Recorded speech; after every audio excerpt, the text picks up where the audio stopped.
Boa noite a todos. Estamos juntos mais uma vez para realizar a nossa exposição que hoje será no Salmo de número 132. Portanto, abra a sua Bíblia aí no Salmo 132 e acompanhe conosco a leitura que farei.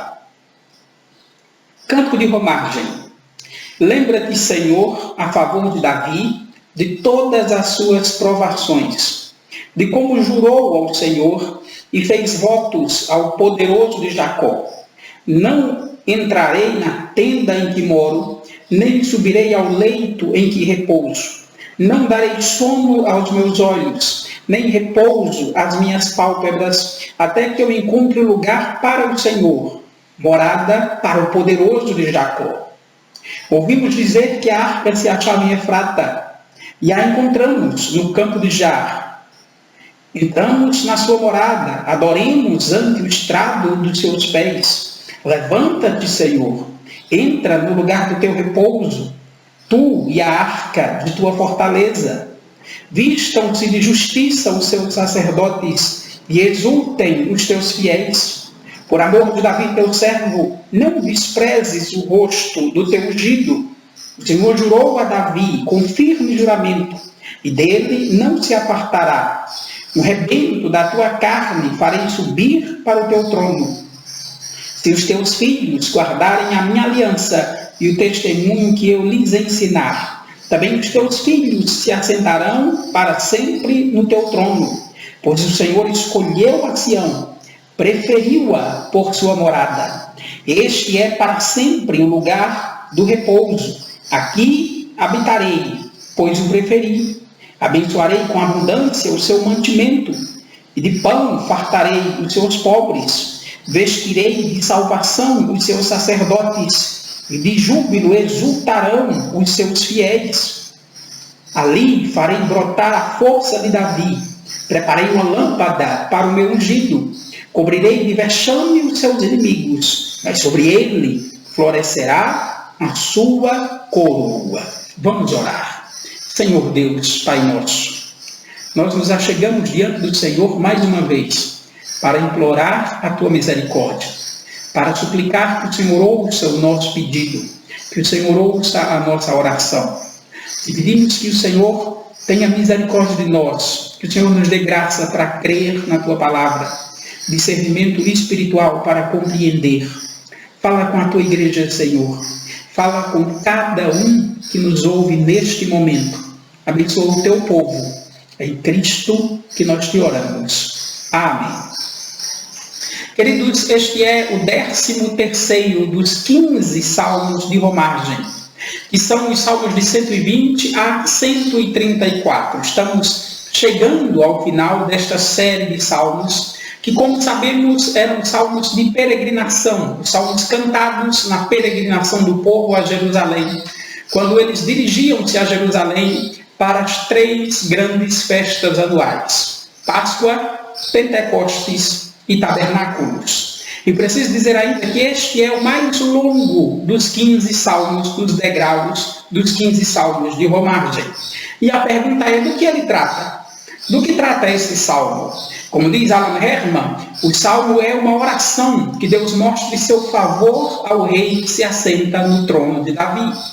E embora não se possa ter certeza absoluta do seu autor, a grande maioria dos estudiosos entendem que este salmo foi escrito por Salomão, tendo em vista que Davi é citado na 3ª pessoa nos versos 1 e 2, e também porque os versos de 8 a 10 são citados por Salomão na dedicação do templo em 2 Crônicas 6, dos versos 41 e 42.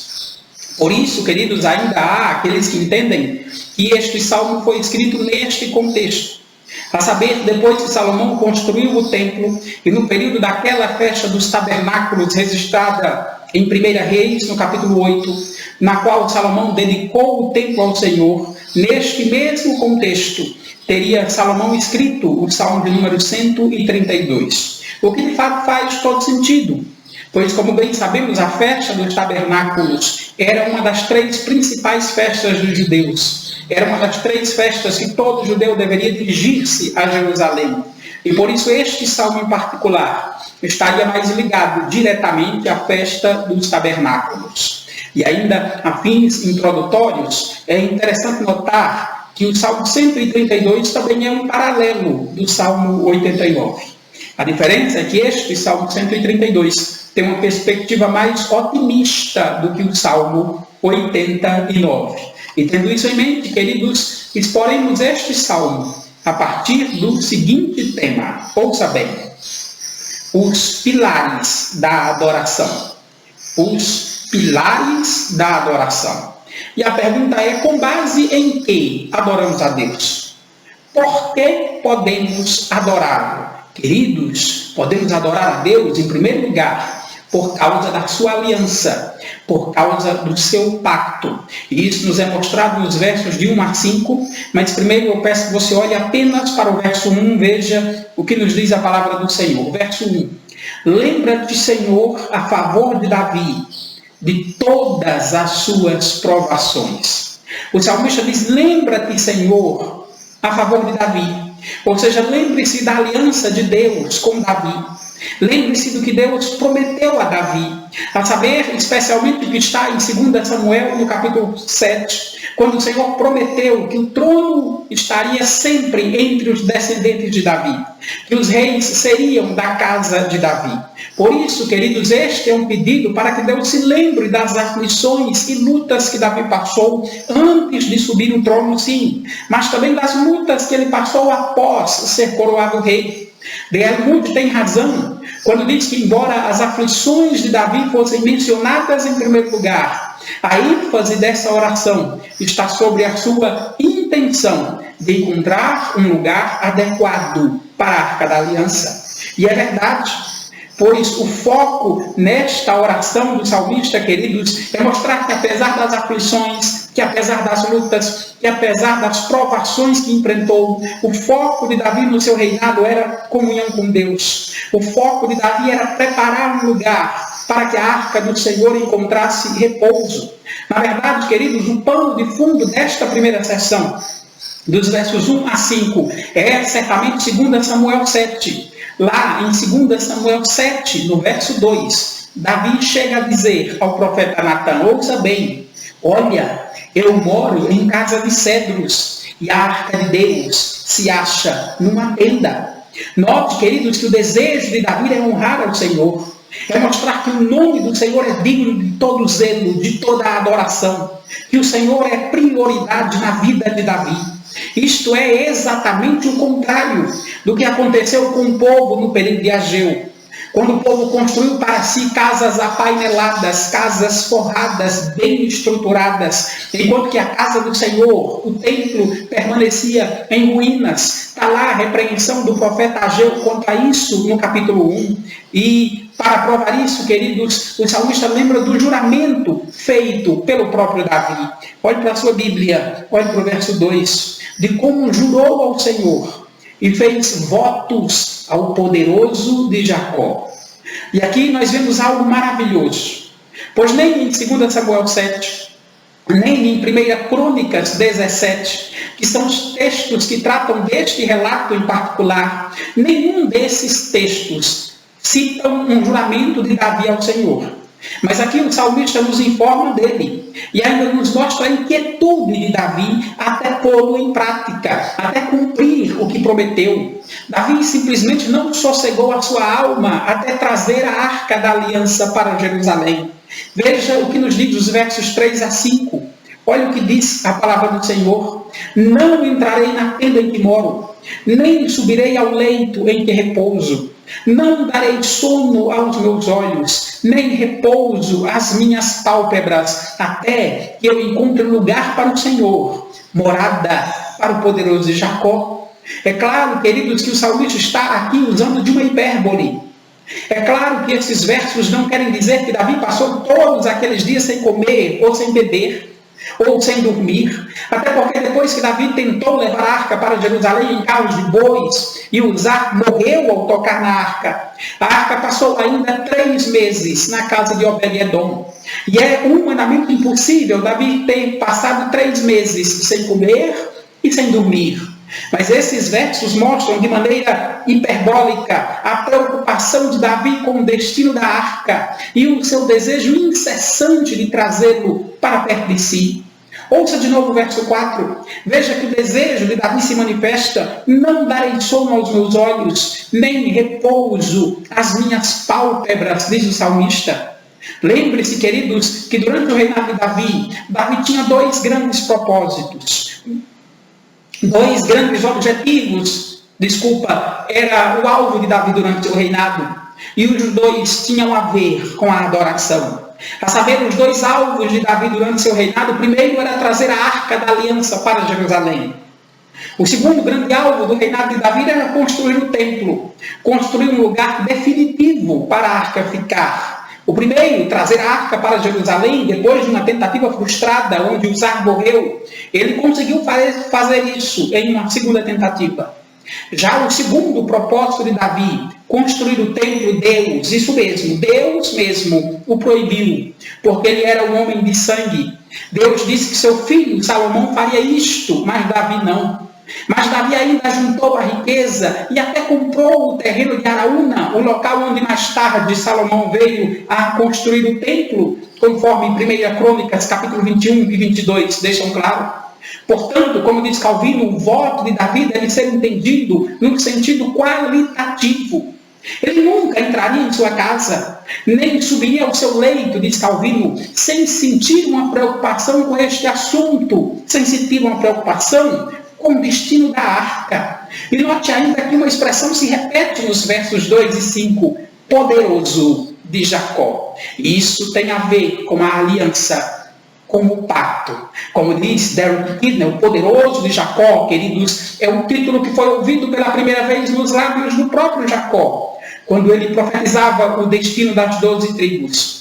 Lá em Gênesis 49, 24, quando Davi abençoava as 12 tribos, em especial quando ele abençoava a tribo de José, ele diz o seguinte: o seu arco, porém, permanece firme, os seus braços são feitos ativos pelas mãos do poderoso de Jacó, sim, pelo pastor e pela pedra de Israel, mostrando que o povo de Deus é forte, é firme, porque Deus está em aliança com eles. E o próprio Senhor é a fonte da sua força e do seu poder, pois Ele é o seu pastor e a sua rocha de salvação. Queridos, que lições aprendemos nessa primeira parte do Salmo? Quero destacar apenas uma lição aqui. Veja o verso 2. Olha o que disse a palavra do Senhor aí no verso 2. De como Davi jurou ao Senhor e fez votos ao poderoso de Jacó.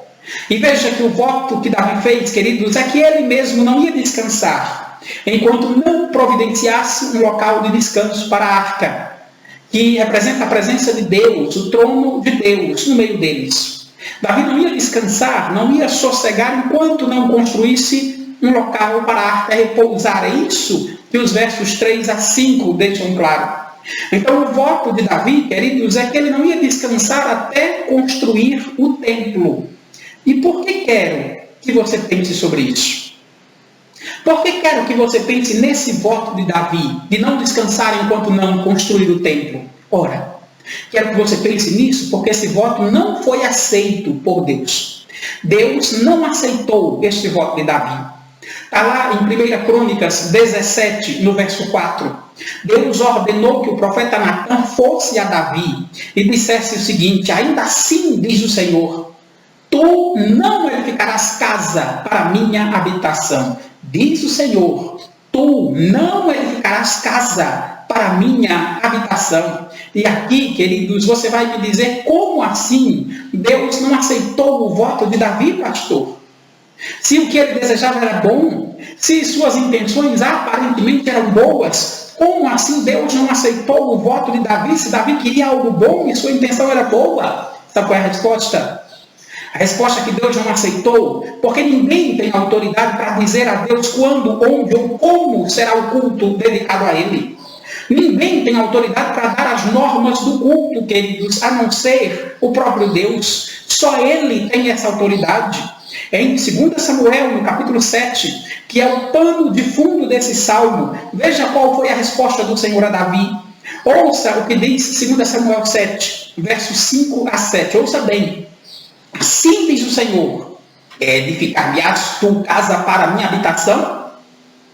Porque em nenhuma casa habitei desde o dia que fiz subir os filhos de Israel do Egito até o dia de hoje, mas tenho mandado em tendas, em tabernáculo. E ainda acrescenta em 2 Samuel 7, no verso 7, em todo lugar em que andei com todos os filhos de Israel, falei, acaso, alguma palavra com qualquer das suas tribos, a quem mandei apacentar o meu povo de Israel, dizendo: por que não me edificas uma casa de cedros? Pergunta o Senhor. Em outras palavras, você vai me construir uma casa, Davi? Alguma vez eu pedi uma casa a alguém? E veja como o Senhor conclui, demonstrando claramente que o desejo de Davi não é pecaminoso. Em 2 Samuel 7, dos versos 11 a 13, o Senhor conclui: dar-te-ei, porém, descanso de todos os teus inimigos. Também o Senhor te fez saber que Ele, o Senhor, te fará casa. Quando teus filhos se cumprirem e descansarem com os teus pais, então farei levantar depois de ti o teu descendente, que procederá de ti, e estabelecerei o seu reino. E em 2 Samuel 7,13 completa: este, o teu filho, edificará casa ao meu nome, e eu estabelecerei para sempre o trono do seu reino. Entenda, Davi fez um voto a Deus que ia fazer um templo, que ia construir uma casa para o Senhor. E o Senhor responde: você vai me fazer uma casa? Alguma vez você me viu pedindo para alguém construir uma casa de cedro para mim? E o Senhor acrescenta: eu é que vou estabelecer uma casa, uma descendência. Quanto à construção do templo, pode esquecer. Não quero que você construa. Será seu filho quem vai construir. Note, queridos, que em nenhum momento Deus disse que a intenção de Davi é pecaminosa, ou que a ideia do templo é pecado. Não era. Tanto que o Senhor disse que o filho de Davi o fará. A única questão aqui, queridos, é que Deus é soberano e ninguém pode prometer a Deus algo que Ele não pediu. Concordo com Calvino quando ele diz que votar a Deus aquilo que Ele já declarou é agradável. É uma prática recomendável. Contudo, acrescenta Calvino, é presunção de nossa parte dizer que aplicaremos aqueles votos que se adequam à nossa inclinação carnal. É verdade. Irmãos, precisamos aprender com isto. Precisamos aprender da Escritura. Precisamos aprender deste relato no qual Deus não aceitou o voto de Davi, embora o desejo de Davi fosse bom. Infelizmente, queridos, muitos cristãos têm o hábito de, por qualquer coisa, fazer um voto a Deus. E é cada voto que se faz que muitas vezes nos entristecemos só de ouvir. Entenda, Deus se alegra quando lhe fazemos voto, sim, mas só quando nos comprometemos com aquilo que Deus já declarou em sua palavra. Nunca se esqueça que o compromisso de Deus é com a palavra dele e não com a nossa. Veja, Davi fez um voto de construir um templo. Qual é o pecado disso? Ora, nenhum. A não ser um detalhe, como disse o próprio Deus em 2 Samuel 7, no verso 7. Por acaso falei a alguma tribo que eles deveriam construir uma casa de cedro para mim? Esta é a questão, irmãos. Não podemos prometer a Deus algo que Ele não pediu. Ora, Ele não é onisciente? Então, tudo que Ele deseja de nós, todos os compromissos que Ele quer que o firmemos com Ele, está registrado na sua palavra. O que compete a nós é submissão, é obediência, fé na sua palavra, na sua graça e na sua misericórdia. Lembre-se do que disse o profeta Samuel ao rei Saul: para Deus, o obedecer é melhor que o sacrificar. É melhor obedecer a Deus do que criar votos e mais votos de acordo com a nossa vontade. Deus não pode e não quer ser surpreendido. Ele deseja ser obedecido com santo temor, fé e gratidão. Queridos, com base em que adoramos a Deus? Por que podemos adorá-lo? Segundo, podemos adorá-lo porque o Senhor nos convoca ao culto. O Senhor convoca aqueles que estão em aliança com eles a reunir-se, e ouça bem, a reunir-se e adorá-lo. É isso que a palavra de Deus nos mostra nos versos 6 a 12. E veja que o salmista recebe notícias da arca. Olhe para o verso 6, olhe para a sua Bíblia. Ouvimos dizer que a arca se achava em Efrata, e a encontramos no campo de Jar. E não se engane, este verso é mais profundo do que imaginamos. Veja só, a arca passou por vários lugares antes de Salomão colocá-la no templo, conforme 2 Crônicas 5 registra.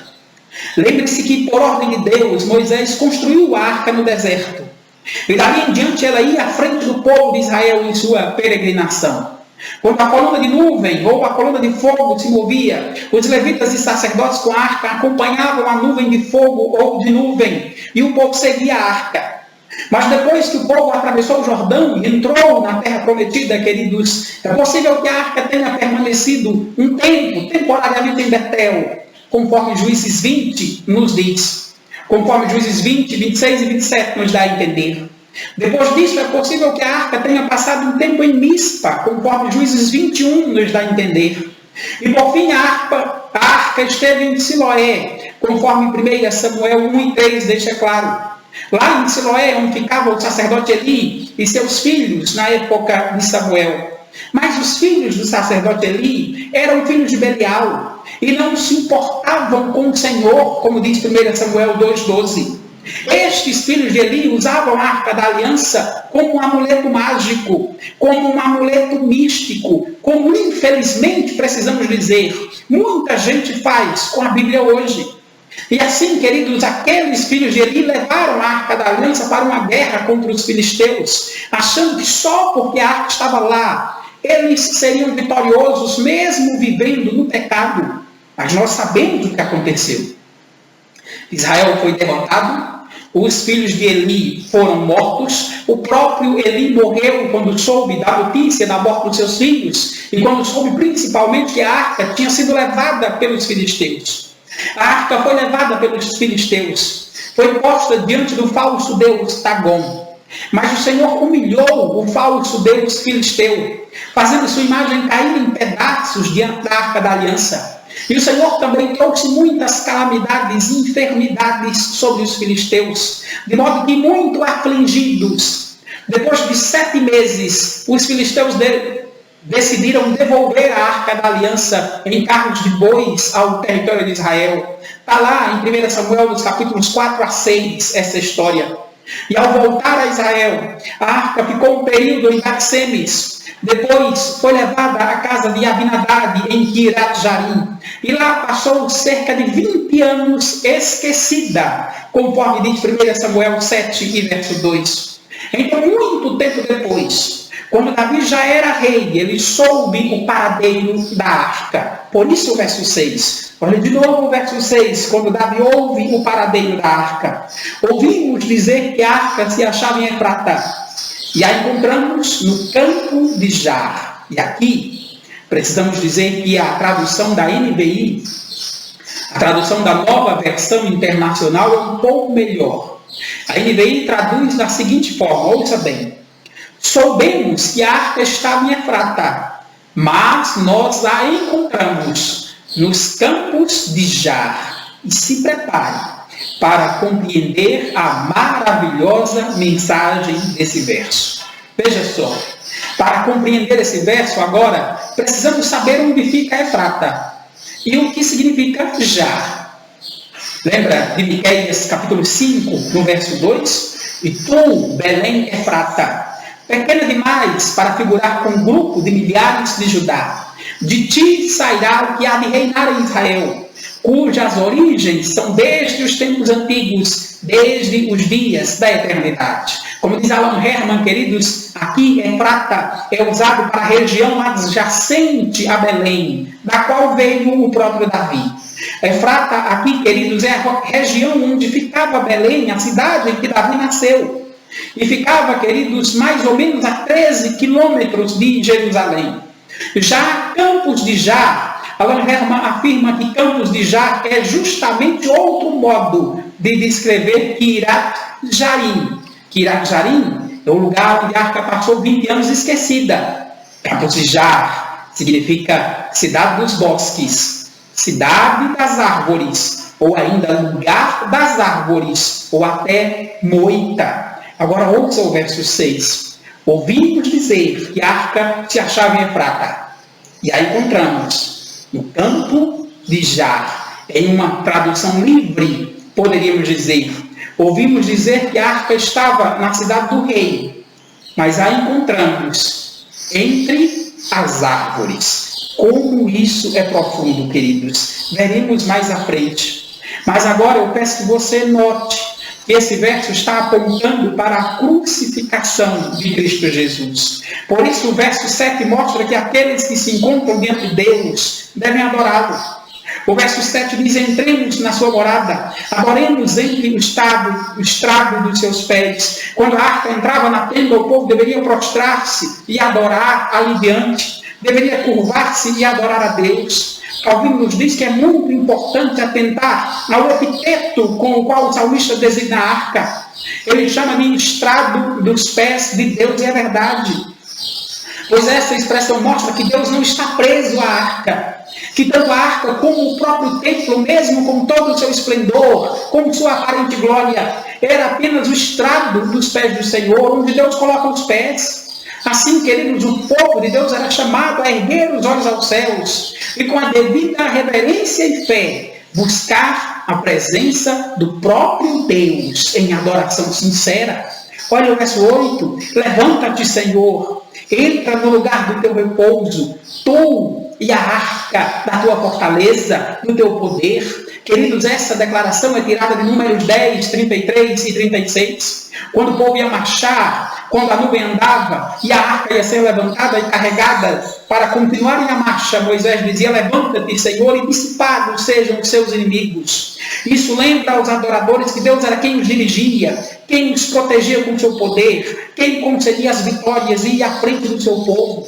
Lembre-se que na época de Moisés a arca da aliança ia à frente do povo, marchava à frente do povo. E isso agora lembra aos adoradores que o mesmo Deus que os guiou no deserto continuava guiando suas vidas, ditando as normas para que eles fossem aceitos como adoradores e protegendo e os guardando de todo o mal. É por isso que, com isso em mente, o salmista diz mais. Olha o verso 9: vistam-se de justiça os teus sacerdotes e exultem os teus fiéis.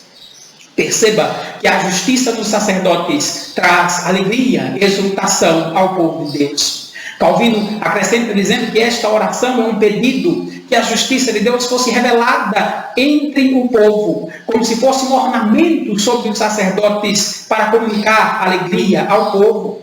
Queridos, quando os sacerdotes manifestam a justiça de Deus, o povo é abençoado.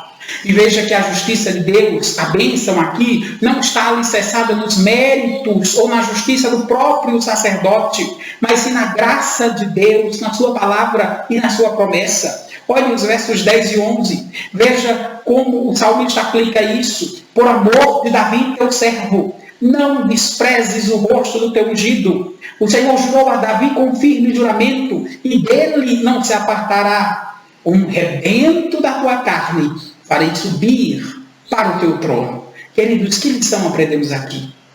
Que lição podemos tirar para as nossas vidas dessa sessão? Quero destacar duas. Primeiro, eu peço que você perceba que há um convite ao culto. Há uma convocação à adoração solene. Olha o verso 7. Entremos na sua morada, adoremos ante o estrado dos seus pés. A arca, queridos, representava o trono de Deus na terra. E por isso era preciso chegar ao lugar de culto de forma humilde, reverente, pois a presença de Deus era representada naquele lugar por meio da arca. Ali, diante da arca, queridos, Deus se deixava adorar. Por isso, todos tinham que se juntar naquele lugar, prostrar diante do Senhor e adorá-lo, suplicando o seu favor.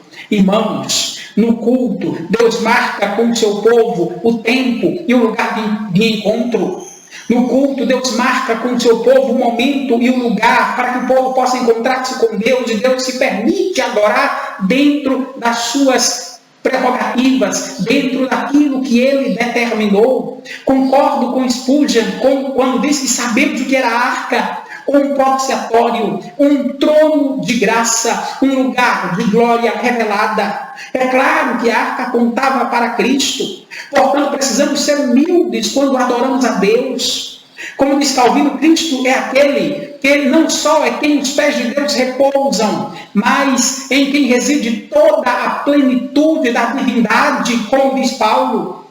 Nele devemos buscar o Pai. Ele desceu, diz Calvino, com este propósito, para que subíssemos aos céus. E por isso, o nosso culto precisa ser cristocêntrico. Nossas orações precisam ser através de Cristo. Os nossos louvores precisam relembrar a obra de Deus e a graça de Deus em Cristo. E a pregação deve ser uma exposição de Cristo e esse crucificado, como diz Paulo.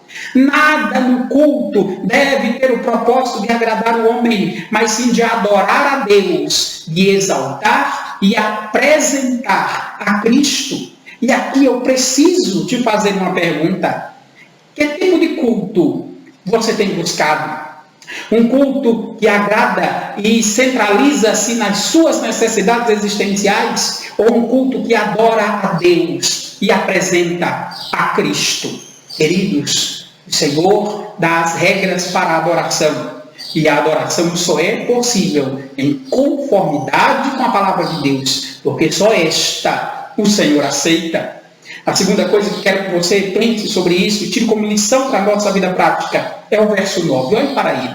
Vistam-se de justiça os seus sacerdotes, exultem os seus fiéis. Como diz Alan Herman, ambos, sacerdote e povo, deviam unir-se em culto e ponderar sobre a justiça salvífica de Deus. Eles precisavam se juntar em torno da justiça salvadora de Deus. E preciso dizer ainda, queridos, que este verso foi adaptado no livro de orações da Igreja Anglicana como uma petição cristã em prol dos ministros do Evangelho e do próprio povo. E por que isso faz sentido?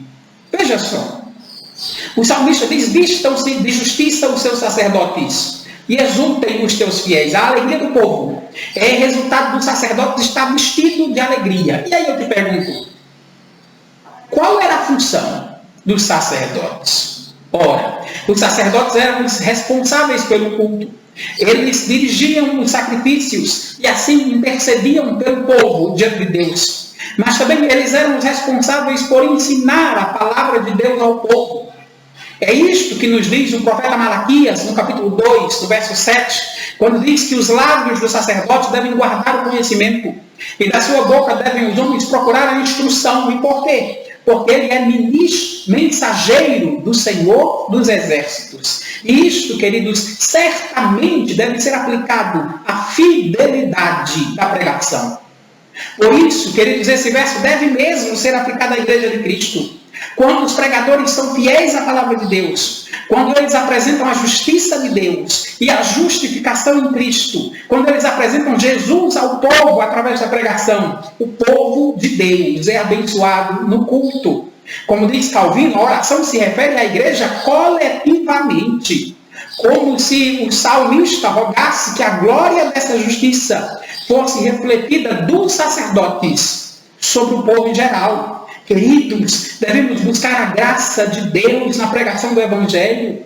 Por isso, precisamos valorizar a fiel pregação das Escrituras. Quando a palavra de Deus é fielmente pregada, Cristo é apresentado como fonte de justificação e de salvação ao povo. Nenhuma autoajuda resolve. A única coisa que ajuda é a ajuda do alto em Cristo Jesus. Nunca abra mão da pregação fiel das Escrituras, pois é por meio delas que ouvimos a voz do Senhor e somos alimentados com a sua graça. O sacerdote pede a Deus que faça com que o salmista, pede a Deus que Deus faça com que os sacerdotes sejam fiéis na pregação, sejam justos, manifestem a justiça de Deus, porque assim o povo alegrar-se-á na oferta de salvação dada pelo Senhor por meio daqueles sacrifícios. É assim que devemos buscar a pregação do Evangelho, que os nossos ministros do Evangelho, que os pregadores mantenham-se fiéis às Sagradas Escrituras, porque é por meio da fiel pregação da Escritura que o Senhor usa a palavra de Deus para transformar o coração do povo. A palavra de Deus nos diz que a fé vem pelo ouvir, mas ouvir a palavra de Cristo, nos diz o apóstolo Paulo no livro de Romanos. Queridos, com base em quem adoramos a Deus? Por que podemos adorá-lo? Em terceiro lugar, podemos adorar a Deus porque Ele é fiel à sua palavra. Ele cumpre as suas promessas. É isso que vemos dos versos 13 a 18. E note que, embora a primeira metade do Salmo se devote ao juramento de Davi, a atenção na segunda metade, nesta metade que agora estamos, é posta no juramento do Senhor. Olhe para a sua Bíblia. Olhe para o verso 13 e 14. Pois o Senhor escolheu a Sião, preferiu-a por sua morada. Este é para sempre o lugar do meu repouso. Aqui habitarei, pois o preferi. Note, queridos, que aqui temos a resposta de Deus à oração do povo. A resposta de Deus ao desejo deles de adorá-lo. E veja, queridos, que esta adoração era alicerçada na palavra de Deus, no juramento de Deus, nas prescrições para o culto. Pois o Senhor mesmo escolheu o local de culto, diz o salmista. Note que todo o culto veterotestamentário era dirigido pela vontade de Deus. Era dirigido por aquilo que o Senhor prescreveu. Note, o Senhor não apenas escolheu Israel para ser seu povo, Davi e os seus descendentes para ser rei, mas também escolheu Sião para ser o local do templo, e escolheu o seu trono e diz como deveria ser feita a arca. Ele escolheu ainda os ministros do culto, a tribo de Levi, para ministrar como sacerdotes, e a forma do culto com seus sacrifícios e ofertas. Todo o culto é dirigido e determinado por Deus. Entenda. O verso 8 pode iniciar o culto dizendo: levanta-te, Senhor, entra no lugar do teu repouso, porque Deus já tinha escolhido aquele lugar nos versos 13 e 14. Perceba que a adoração deles não é baseada nas suas vontades, nos seus desejos, nas suas intenções, mas naquilo que Deus já havia falado na sua palavra. O culto deles, queridos, é dirigido pelas Escrituras. Perceba que a oração feita no verso 9, vistam-se de justiça os teus sacerdotes e exultem os teus fiéis, é respondida no verso 16, vestirei de salvação os seus sacerdotes, de júbilo exultarão os teus fiéis. Alan Herman nos diz que aqui o desejo por justiça é respondido pelo Senhor com a promessa de salvação. Queridos, a justiça de Deus em Cristo produz a nossa salvação. E isso não só nos leva a alegrar-se, mas a exultar, a festejar, a louvar o nome do Senhor. Por isso o salmista termina falando da esperança futura de redenção e de vida eterna. Olha o verso 17. Veja o que diz o salmista ali, na adoração, no culto. Farei brotar a força de Davi. Prepararei uma lâmpada para o meu ungido. Veja, Deus prometeu habitar com Israel, prover o seu alimento no verso 15, abençoar o seu culto, derrotar seus inimigos. Duas figuras ele nos apresenta aqui no verso 17. Primeiro, a força que brota. Segundo, a lâmpada que ilumina. Ambos se referem a Davi, mas de maneira completa e perfeita. Referem-se ao Messias prometido, a Jesus Cristo. A força que brota está diretamente ligada ao descendente. Por isso, a promessa do reino eterno, do Messias prometido. O termo hebraico para brotar, queridos, é traduzido por renovo, por Jeremias no capítulo 33, no verso 15. Olha só o que diz Jeremias 33, 15. Naqueles dias, naquele tempo, farei brotar a Davi um renovo de justiça. Ele executará juízo e justiça na terra. Já a figura da lâmpada acesa simboliza o rei. Em 2 Samuel 21, no verso 17, os servos de Davi o salvam em uma guerra e o aconselham a não sair mais à guerra. Para quê? Dizem os servos de Davi lá em 2 Samuel 21, 17. Para que não se apague a lâmpada de Israel.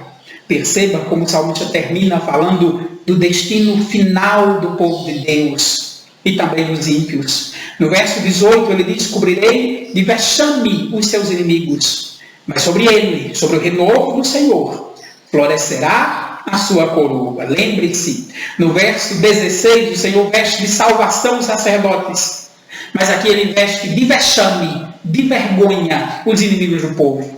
Se no final haverá salvação e alegria para o povo de Deus, igualmente haverá condenação e vergonha para os inimigos da igreja. Por isso, o renovo do Senhor, no verso 18, nos diz que florescerá nele a sua coroa. E preciso dizer que o termo florescerá aqui é usado em Números 17:8 para se referir ao cajado de Arão que floresceu diante do Senhor. E esta é certamente mais uma figura messiânica que aponta para a ressurreição de Cristo. Entenda agora.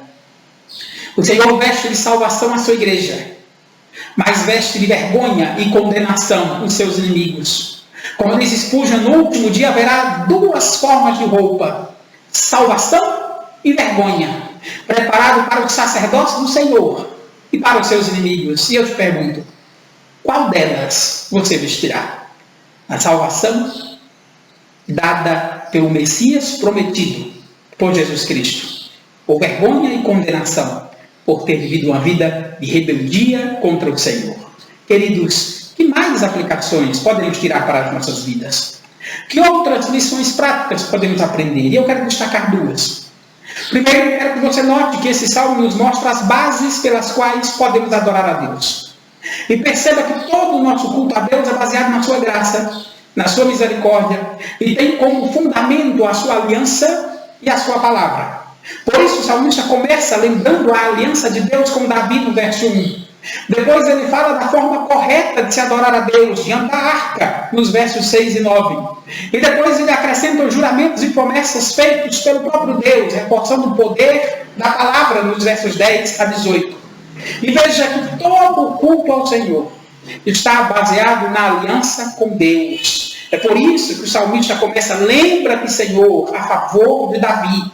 No verso 10 ele diz: não desprezes o rosto do teu ungido. Em outras palavras, lembra-te, Senhor, das tuas promessas. E lembra-te do teu Messias, não o despreze. Esta, queridos, ainda é a base para o nosso culto. As promessas de Deus e o Messias prometido é o que nos torna aceitos diante de Deus. O culto é dirigido por Deus e por sua palavra, porque o culto está firmado nas suas promessas e no seu Messias. Por isso que o culto é cristocêntrico. Por que o culto é cristocêntrico, irmãos? Porque ele é firmado nas promessas de Deus e no seu Messias. Não há como fugir desse. Qualquer culto que não seja cristocêntrico não é verdadeiro culto a Deus, porque não firma-se nas promessas e nem, muito menos, no Messias. É por isso que todas as partes do culto devem ser dirigidas pelas Escrituras, pois só somos aceitos como adoradores quando adoramos a Deus em conformidade com a sua aliança, com suas promessas, por meio do Messias prometido. Quando o culto é realizado em conformidade com a palavra de Deus, o Senhor oferece salvação na sua palavra. Isso leva o povo de Deus a louvar, a exaltá-lo, a glorificá-lo. Olhe para a sua Bíblia. Olhe agora junto o verso 9.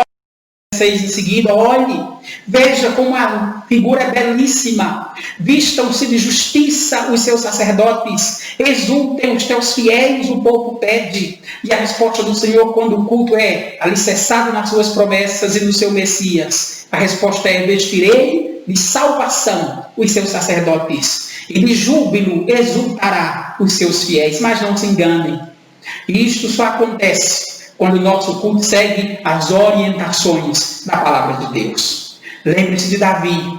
Ele fez um voto de construir um templo, mas Deus não o aceitou. Não porque o templo em si fosse mau, tanto que o filho de Davi pôde construir. Não porque as intenções de Davi fossem mal, porque apesar disso Deus alegrou-se com esse pensamento de Davi e lhe prometeu uma dinastia.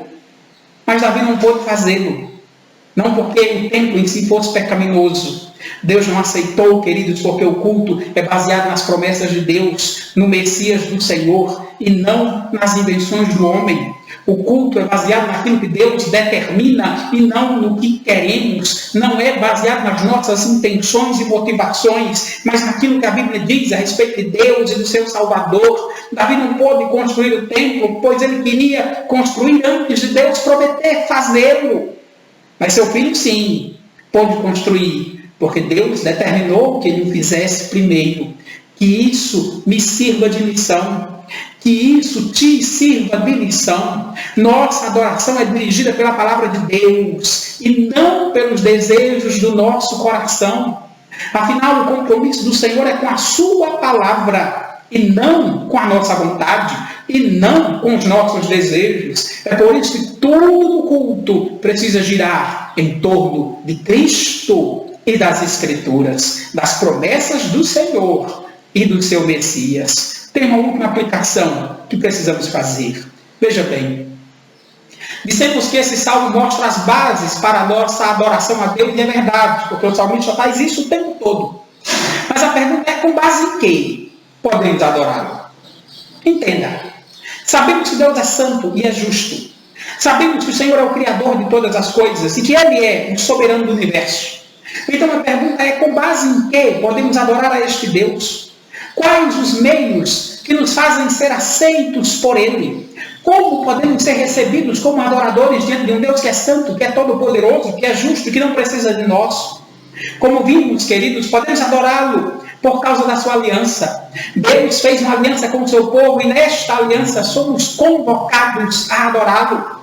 Porque Ele é fiel à sua palavra, podemos adorá-lo confiadamente. Note como a palavra de Deus deve ocupar o lugar de destaque no culto, pois é ela que garante que Deus fez uma aliança conosco. É as Sagradas Escrituras que nos convocam a adorá-lo, e é por meio desta mesma palavra que recebemos a oferta de salvação. Não podemos tirar as palavras, as Escrituras do centro. Por isso, preciso que você olhe mais uma vez o verso 6. Ouvimos dizer que a arca se achava em Efrata, e a encontramos no campo de Jar. Ouvimos de quem? Ouvimos da Escritura, ouvimos do próprio Deus. Ouvimos dizer que a arca se achava em Efrata, e a encontramos no campo de Jar. Lembre-se, queridos, que a arca representava o trono de Deus. Era na arca que ficava o propiciatório, e uma vez por ano o sacerdote fazia expiação pelo pecado do povo. Era na arca também que ficava uma vasilha com o maná, lembrando ao povo que Deus o sustentou no deserto por 40 anos com o pão dos céus. Era na arca que estava também a vara de Arão que floresceu, quando Deus escolheu Arão ali diante de todo o povo.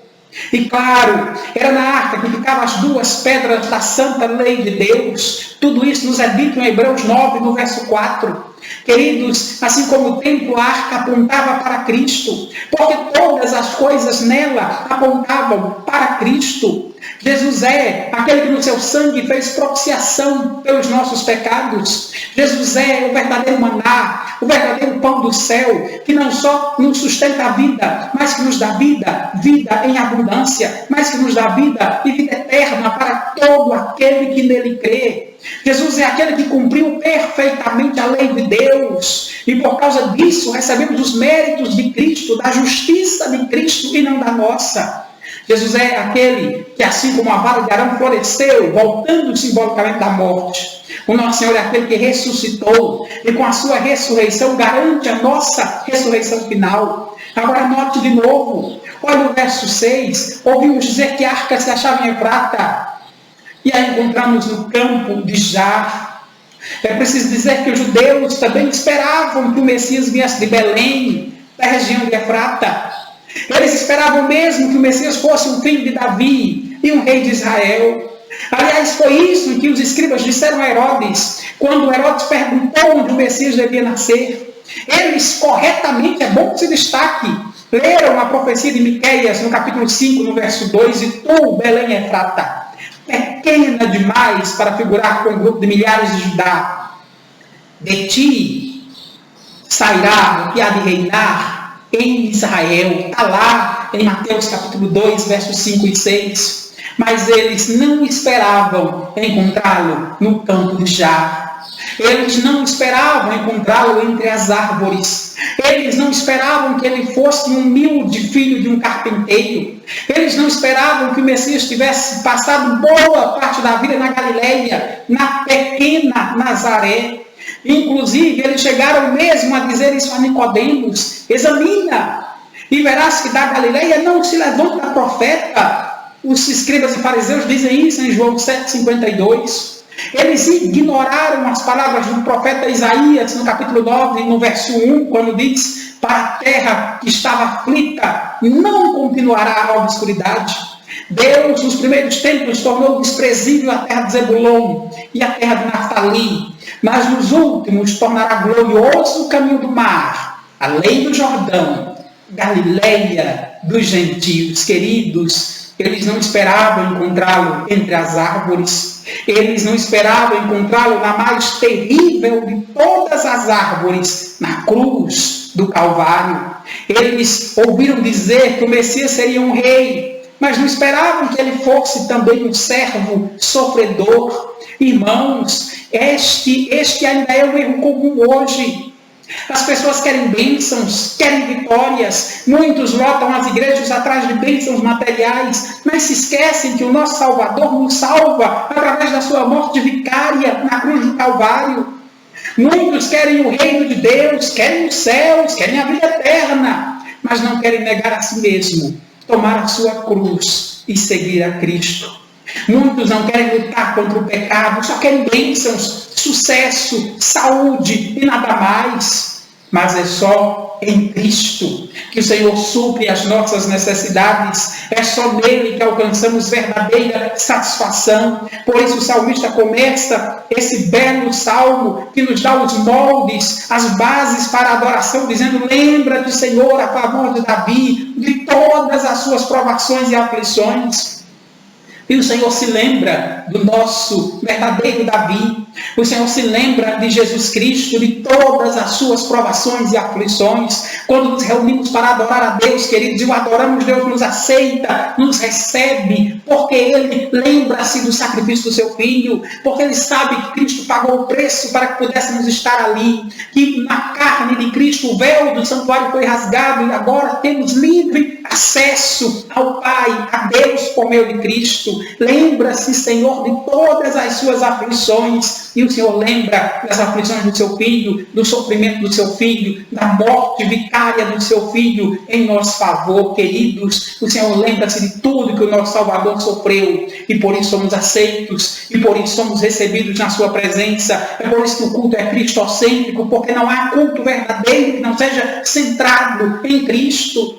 Portanto, adore ao Senhor, busque-o de todo o coração, adore a Deus por meio de Jesus Cristo, adore-o em conformidade com as normas da palavra de Deus, pois é através dela, da palavra do Senhor, que o Senhor nos oferece a justiça de Cristo, nos cobre com o sangue de Cristo, nos veste com salvação e produz no nosso coração a verdadeira alegria e satisfação. Que Deus te abençoe.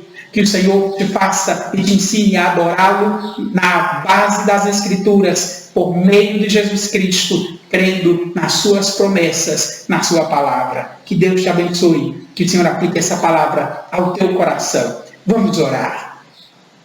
Senhor, nós te agradecemos. Te agradecemos pelo sacrifício de Cristo Jesus. Te agradecemos porque temos livre acesso por meio do nosso Salvador. Porque podemos nos prostrar diante de Ti e adorá-lo na beleza da Tua santidade. Porque podemos receber da pregação fiel da Tua palavra, Senhor, a esperança de salvação, a justiça de Cristo e a alegria verdadeira em estar em comunhão com o nosso Redentor. Obrigado, meu Pai, pela obra de Cristo por nós. Nos ensina a adorá-lo com arrependimento e genuína fé. Nos ensina a adorá-lo por meio das Sagradas Escrituras. Nos ensina a cultuá-lo e colocar todos a nossa forma de culto, os nossos meios de culto, os nossos elementos de culto em conformidade com a Tua santa e poderosa palavra. Abençoa o Teu povo. Aplica a Tua palavra ao coração do Teu povo. É em Cristo que nós te oramos. Amém. Que Deus te abençoe. Que o Senhor aplique esta palavra ao teu coração.